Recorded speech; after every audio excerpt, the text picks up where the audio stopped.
Israel রাজি থাকলে গাজায় যুদ্ধবিরতির সম্মতির কথা জানিয়েছে ফিলিস্তিনের স্বাধীনতাকামী সংগঠন হামাস। একই সঙ্গে যুদ্ধবিরতির জন্য যুক্তরাষ্ট্রের নবনির্বাচিত প্রেসিডেন্ট ডোনাল্ড ট্রাম্পকে ইসরায়েলের ওপর চাপ প্রয়োগের আহ্বান জানিয়েছে গোষ্ঠীটি।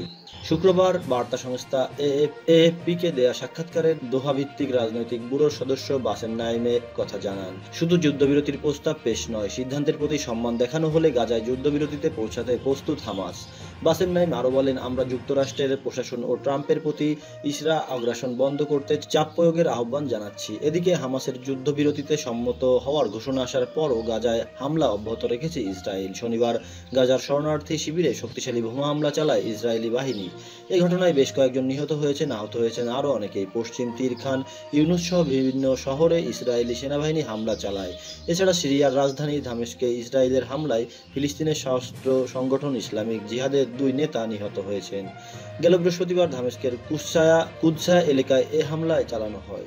শনিবার ইসলামিক জিহাদ সংশ্লিষ্ট একটি সূত্র এ তথ্য জানিয়েছে। সিরিয়ায় নিহত 2 জন হলেন ইসলামিক জিহাদের রাজনৈতিক ব্যুরোর সদস্য আবেদ এল আজিজ মিনাই এবং সংগঠনটির পররাষ্ট্রীয় বিষয়ক প্রধান রামসি আবু ইসা।